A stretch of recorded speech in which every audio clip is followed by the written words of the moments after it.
Royal Enfield स्क्रैम्प 411 का review और फिर उसके बड़े भाई हिमालयन के साथ तुलना आपने देख ही लिया होगा। तो अब आते हैं आखिरी कदम पे, जो है एसजी स्क्रैम्बलर के साथ इसका रियल वर्ल्ड कंपैरिजन, जहां हम उन सब पहलुओं की ओर नजर डालेंगे जो हम इनके पिछले ऑन पेपर स्पेक कंपैरिजन में नहीं कर पाए।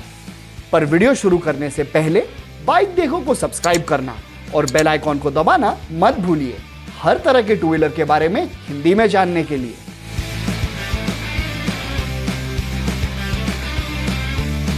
अब आपको इन दोनों बाइक्स के लुक्स का फर्क हमारे पिछले वीडियो से मिल ही गया होगा, तो आज हमारा ध्यान होगा इनके यूजेबिलिटी पे, जिसमें से पहली चीज है इन दोनों बाइक्स के सीट हाइट, जो जैसे आप देख सकते हैं लगभग एक जैसे ही हैं, जिसका मतलब है कि ये दोनों बाइक्स ज्यादातर राइडर्स के लिए अप्रोचेबल हैं।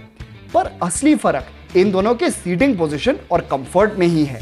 स्क्रैम्प 411 का चौड़ा सीट, ऊंचा हैंडलबार और मिड सेट फुट पेग्स आपको एक कंफर्टेबल और अपराइट पोजीशन में रखता है, जो डेली कम्यूट्स ही नहीं बल्कि लॉन्ग राइड्स में भी शिकायत का कोई मौका नहीं देगा। दूसरी ओर स्क्रैम्बलर का थोड़ा चौड़ा handlebar, neutral set foot pegs और टैंक ग्रिप्स की वजह से राइडिंग स्टांस स्पोर्टी है, जो लंबे राइड्स के लिए कंफर्टेबल नहीं होगा। और पिलियन सीट की बात करें तो यहां भी स्क्रैम ही बेहतर है, क्योंकि इसका चौड़ा और फ्लैट पिलियन सीट स्क्रैम्बलर के एंगल्ड और रिप डिजाइन वाले रियर सीट के मुकाबले पिलियंस के लिए ज्यादा कंफर्टेबल है।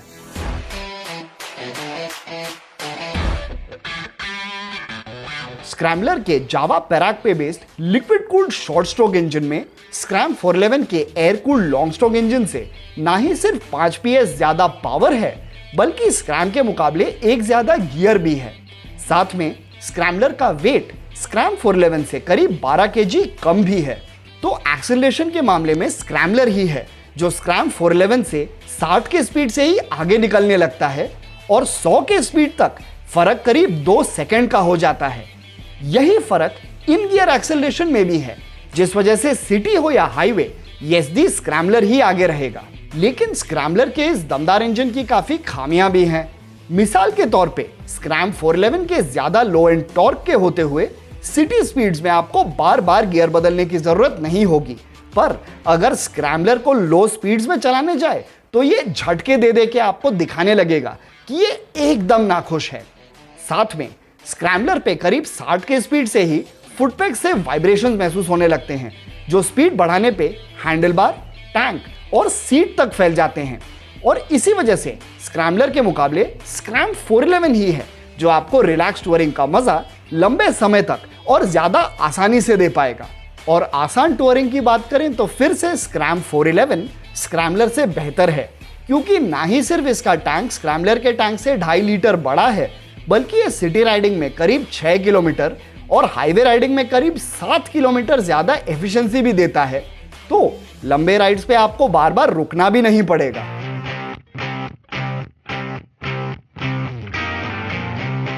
अब एक झलक इक्विपमेंट लिस्ट को दें तो दोनों बाइक्स में काफी कुछ सिमिलर लगता है, जैसे कि इनका 1917 टायर सेटअप और ऊंचा ग्राउंड क्लियरेंस।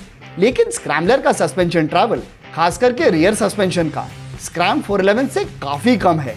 और दूसरी ओर स्क्रैम्बलर के टायर्स, खास करके रियर टायर, स्क्रैम्प 411 से चौड़ा भी है। साथ में स्क्रैम्बलर का सस्पेंशन सेटिंग भी स्क्रैम्प 411 से फर्म है, जिस वजह से ये ऑन रोड और खास करके स्पोर्ट राइडिंग कंडीशंस में काफी बेहतर है। पर ऑफ रोड राइडिंग की बात करें तो उबड़ खाबड़ रास्तों या पत्थरों से गुजरते हुए आपको ना ही सिर्फ हर एक झटके का एहसास होगा, बल्कि इसके चौड़े टायर ऑफ रोड कंडीशंस में धस जाके ग्रिप करने के बजाय ऊपर से ही फिसलते गुजरते रहेंगे, जो बिगिनर राइडर्स के लिए कंट्रोल करना मुश्किल होगा। और यहां ही स्क्रैम्प 411 की खासियत समझ आती है, क्योंकि भले ही इसकी ऑन रोड हैंडलिंग स्क्रैम्बलर जैसे शार्प ना हो, पर उसमें कोई कमी नहीं है। लेकिन ऑफ रोड कंडीशंस में इसके सॉफ्ट सस्पेंशन सेटिंग की वजह से ये बिगिनर राइडर्स के लिए भी हैंडल करना मुश्किल नहीं है, जो इसके भारी वजन के होते हुए और भी काबिले तारीफ है। तो जैसे आपको अब तक पता ही चल गया होगा, एसजी स्क्रैम्बलर ज्यादा ऑन रोड फोकस्ड है, जिसका सबूत इसके ब्रेकिंग बिहेवियर से भी मिलता है। और ब्रेकिंग की बात करें तो स्क्रैम्बलर के पास एक और एडवांटेज है, पर इसके बारे में हम आपको अगले सेक्शन में ही बताएंगे।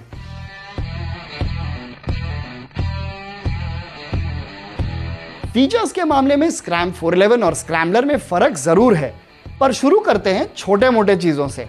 स्क्रैम में मीटियोर 350 से लिया हुआ सेमी डिजिटल इंस्ट्रूमेंट क्लस्टर है, जो स्क्रैम्बलर के ऑल डिजिटल क्लस्टर से थोड़ा ही बेहतर है, क्योंकि इसमें सारा इंफॉर्मेशन ज्यादा आसानी से दिख जाता है। फिर जबकि स्क्रैम्बलर में हेडलाइट, टेल लाइट और इंडिकेटर सब एलईडी है, स्क्रैम 411 में सिर्फ टेल लाइट ही एलईडी है। तो अब हम आते हैं दो बड़े फर्क पे। सबसे पहले, जबकि स्क्रैम्बलर में आपको एबीएस के 3 मोड्स मिलते हैं, स्क्रैम 411 में स्विचेबल एबीएस का ऑप्शन ही नहीं है, जो इसके ऑफ रोड राइडिंग एक्सपीरियंस पे असर जरूर करता है। और अब आते हैं दोनों के एक एक टूरिंग ओरिएंटेड फीचर पे।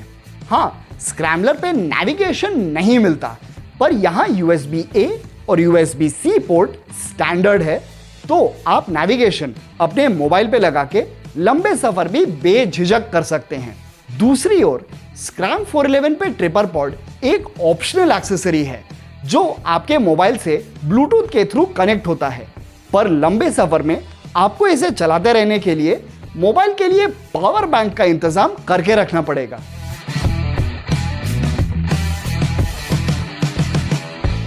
एक चीज साफ है कि आज के दोनों बाइक्स में लगभग बराबरी का ही टक्कर है, और क्योंकि इन दोनों के कीमत में भी 1 या 2,000 का ही फर्क है, तो फैसला करना और भी मुश्किल हो जाता है।